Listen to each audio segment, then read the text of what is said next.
बिस्मिल्लाहिर्रहमानिर्रहीम अस्सलाम वालेकुम। I hope you are healthy by the grace of Allah almighty. You are watching my YouTube channel Mubarak Ali official. जी, हमने start किया था एमडी कैट का एक चैप्टर जिसका नाम क्या था, इंजाइम्स वाला चैप्टर डिस्कस कर रहे थे। उसमें आज का जो हमारा टॉपिक है देखेंगे factor affecting the rate of enzyme action. अब इंजाइम एक्शन की रफ्तार पे असरानंदाज होने वाले जो फैक्टर्स हैं वो देखेंगे। तो आपको पता है इंजाइम की रफ्तार पे असर होने वाले 4 फैक्टर्स हैं। एक है पीएच, उसके बाद टेम्परेचर की बात करते हैं, फिर हम सबस्ट्रेट कंसनट्रेशन की, फिर इसके बाद इंजाइम कंसनट्रेशन की। तो पीएच क्या होता है, इसमें ये चीज़ याद रखिएगा, नेगेटिव लॉग ऑफ हाइड्रोजन आइन। तो बेसिकली जो नेगेटिव लॉग होता है हाइड्रोजन आइन की जो कंसनट्रेशन होती है उसको ये क्या होता है, पीएच होता है। अब आपको पता है जितने भी इंजाइम्स होती हैं इसमें जो हर इंजाइम की एक ख़ास पीएच होती है जिसके ऊपर वो क्या करता है, काम करता है। उस पीएच को क्या बोलते हैं, ऑप्टिमम पीएच बोलते हैं। अब पीएच के अंदर अगर आप थोड़ी बहुत ही चेंज करते हैं ना तो इंजाइम को वो आयोनाइज कर देगा। अगर आप उसके अंदर एक्सट्रीम चेंज करेंगे तो इंजाइम को वो क्या कर देते हैं, डीनेचर कर देते हैं। अब ये जो पॉइंट लिखे हुए हैं इनको आपने याद करना है, बहुत ही इंपॉर्टेंट जो टर्म्स है इसमें याद रखना है कि इन एंजाइम की जो पीएच है, ऑप्टिमम पीएच, ये आपने याद रख लेनी है। पेप्सन जो है ये आपकी पीटीबी की बुक के अंदर 2.0 लगा हुआ है, तो एमडी कैट के लिए एमसीक्यूज ये 2.0 लगाएंगे। लेकिन जो एडवांस कहा जाता है पेप्सन जो है वर्क करता है 1.5 और 1.6 पीएच के ऊपर। सुक्रेज इन्वर्टेज 4.5 पीएच के ऊपर, एंटीरोकाइनेज 5.5 के ऊपर, salivary mileage 6.8, catalase 7.6, काइमोट्रिप्सन 7 to 8 pH के दौरान ये क्या करते हैं, वर्क करते हैं। पेनक्रियाटिक लाइपेज 9 पीएच के ऊपर क्या करते हैं, वर्क करते हैं। आर्जिनेज तो ये किसके ऊपर वर्क करते हैं, ये 9.7 पीएच के ऊपर क्या करते हैं, वर्क करते हैं। अब ये चीज़ याद रखिएगा, जो पीओएच क्या होता है, नेगेटिव लॉग ऑफ हाइड्रोजन आइन, हाइड्रोक्सल आइन। तो ये आपको पता है अगर पीएच 7 से कम है तो वो एसिडिक होगी, पीएच 7 से ज़्यादा होगी तो वो क्या होंगे, वो बेसिक एंजाइम्स होंगे। ठीक है, तो पीएच अगर बात करें कि पेप्सन की पीएच क्या होगी, तो ये आपको पता है पीओएच क्या होगी, तो पीएच उसकी 2 है। तो पीएच और पीओएच बेसिकली ये टोटल स्केल बनाते हैं, तो उसमें आप 2 को माइनस कर दें तो आपके पास जो है ना ये टोटल कितनी होती है, 14 होती है। तो उसमें जब पीएच निकाल देंगे तो बाकी क्या रह जाएगा, 12। इस तरह से बाकी एंजाइम जितने भी आपने ये देखे हैं उनकी ये पीओएच लिखी हुई है, इसमें भी पूछा जा सकता है, तो इनको भी आपने थोड़ा सा याद रख लेना है। यहाँ तक याद हो जाएगा इंशाल्लाह।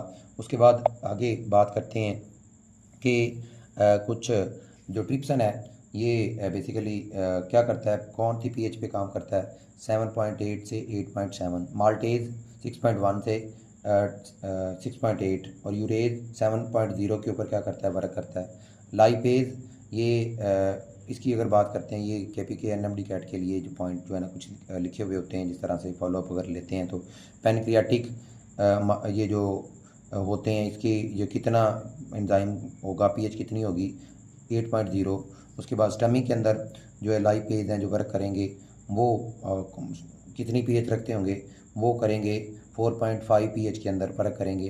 कैस्टर ऑयल के अंदर 4.7 पीएच के ऊपर वर्क करेंगे। इस तरह से माइलेज जो है ये पैनक्रियाज के अंदर ये 6.7 से 7 पीएच तक वर्क करते हैं। लेकिन ये जो है ना माल्टोज के ऊपर जब 4.6 और 5.2 तक पीएच के ऊपर ये क्या करते हैं, वर्क करते हैं। तो इसकी अगर ग्राफिकली एक्सप्लेनेशन की जाए तो ये आपको सामने ग्राफ भी नज़र आ रहा होगा कि ये देखें, ये एक एंजाइम है सुक्रेज या इन्वर्टेज, तो वो किस 9 पीएच के ऊपर वर्क करता है, तो इसकी ये ऑप्टिमम पीएच है। ठीक है, तो इसी तरह से ये मैंने एक ग्राफ ड्रा किया हुआ है, इसको आपने बताना है ये किसका ग्राफ ड्रा किया हुआ है। इस तरह से ये ग्राफ ड्रा किया हुआ है, इस रेंज में किसकी पीएच आती है ये आपने कमेंट सेक्शन में बताना है। इस तरह से अगर पेप्सन की बात करते हैं तो पेप्सन की पीएच कितनी होती है, 2 मैक्सिमम होती है, ऑप्टिमम होती है। तो ये इस तरह से आप ग्राफ जो है ना उनके क्या कर सकते हैं, ड्रा कर सकते हैं। देन हम बात करते हैं कि क्या किस चीज़ की, टेम्परेचर की। अब जो टेम्परेचर है ये डायरेक्टली प्रोपोर्शनल होता है किस चीज़ के, काइनेटिक एनर्जी से। काइनेटिक एनर्जी जो है ना वो डायरेक्टली प्रोपोर्शनल होती है किस चीज़ से, कुलयन से, और जो कुलयन है वो डायरेक्टली प्रोपोर्शनल होती है उसके रेट से उसके में। अब जो मैमल की बॉडी का जो टेम्परेचर है वो कितना होता है, बेसिकली कितनी बॉडी तक, 40 डिग्री सेंटीग्रेड तक। और आर्कटिक स्नो जो है ना ये -10 डिग्री सेंटीग्रेड के एरिया में भी जो रहते हैं। उसके बाद अब ये चीज़ याद रखिएगा कि इंजाइम जब इंजाइम के लिए जो रिक्वायर्ड टेम्परेचर होता है, मिनिमम टेम्परेचर जिसमें इंजाइम अपना वर्क स्टार्ट करता है उसको मिनिमम टेम्परेचर बोलते हैं।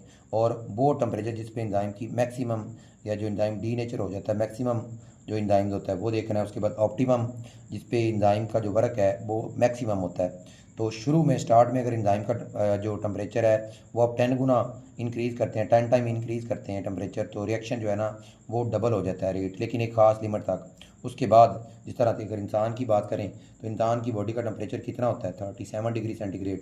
तो 37 डिग्री सेंटीग्रेड पे हमारे इंजाइम की जो pH टेम्परेचर है वो क्या है, ऑप्टिमम टेम्परेचर है। इस तरह से बर्ड की बात करते हैं तो वो 40 डिग्री है। थर्मस एक्वेटिस की बात करते हैं तो 120 डिग्री है। आर्चियोबैक्टीरिया की बात करते हैं तो कितने 90 डिग्री पे उनका ये ऑप्टिमम टेम्परेचर है। तो अल्टीमेटली जब टेम्परेचर बढ़ेगा तो रेट ऑफ रिएक्शन क्या हो जाएगा, डिक्रीज़ हो जाएगा और बॉन्ड ब्रेक होना शुरू हो जाएंगे और अल्टीमेटली फाइनल जो एंजाइम है वो क्या हो जाएगा, डी नेचर हो जाएगा। उसके बाद बात करेंगे अगला जो हमारा फैक्टर्स है, कंसंट्रेशन, सबस्ट्रेट और एंजाइम्स। एंजाइम की जो कंसंट्रेशन है ये दोनों तकरीबन सेम होती हैं। अब देखें एंजाइम की कंसंट्रेशन और सबस्ट्रेट की कंसंट्रेशन, तो इसके लिए जो ग्राफ शो किया जाता है शुरू में अगर आप एंजाइम की रफ्तार में इजाफा सबस्ट्रेट को अगर देखते हैं, सबस्ट्रेट आपके पास अनलिमिटेड है लेकिन एंजाइम जो है वो क्या होंगे, लिमिटेड होंगे। तो स्टार्ट में रिएक्शन क्या होगा, इंक्रीज़ होगा, बढ़ता जाएगा, लेकिन एक पॉइंट आएगा उसके बाद अगर आपके पास सबस्ट्रेट अनलिमिटेड है लेकिन एंजाइम की जो एक्टिव साइट है वो सारी फिल हो चुकी होती है, जिसकी वजह से आप सबस्ट्रेट को बढ़ाते जा रहे हैं। ये इस वाई एक्स एक्सिस पे आप सबस्ट्रेट लिख लें, यहाँ पे आपने रेट लिख लेना है, तो ये सैचुरेशन पॉइंट आ जाएगा। ठीक है, आप जितने मर्जी सबस्ट्रेट बढ़ाते जाएं लेकिन रिएक्शन का रेट नहीं बढ़ेगा। इसी तरह से एंजाइम की जब आप बात करेंगे तो इसके लिए जर्नल ग्राफ मैंने ड्रा किया हुआ है, क्योंकि दोनों के लिए है, दोनों का ग्राफ सेम बनता है, दोनों वर्क जो है ना सेम तरह से करते हैं। तो इसमें जो एक्टिव साइट है जो सारी की सारी इस पॉइंट के ऊपर, सैचुरेशन के ऊपर क्या हो जाती हैं, वो फिल हो जाती हैं। तो आज के लेक्चर में हमने बात की किस चीज़ की, फैक्टर्स की, और अगले पार्ट के अंदर इंशाल्लाह ये चैप्टर ख़त्म करेंगे, क्या नाम है उसका, इनिप्टर्स के टॉपिक को देखेंगे। तो इंशाल्लाह इस तरह की वीडियो को देखने के लिए चैनल को लाइक और सब्सक्राइब कर दें ताकि आने वाली वीडियो का नोटिफिकेशन आप तक आता रहे। थैंक यू, अल्लाह हाफिज़, अस्सलाम वालेकुम।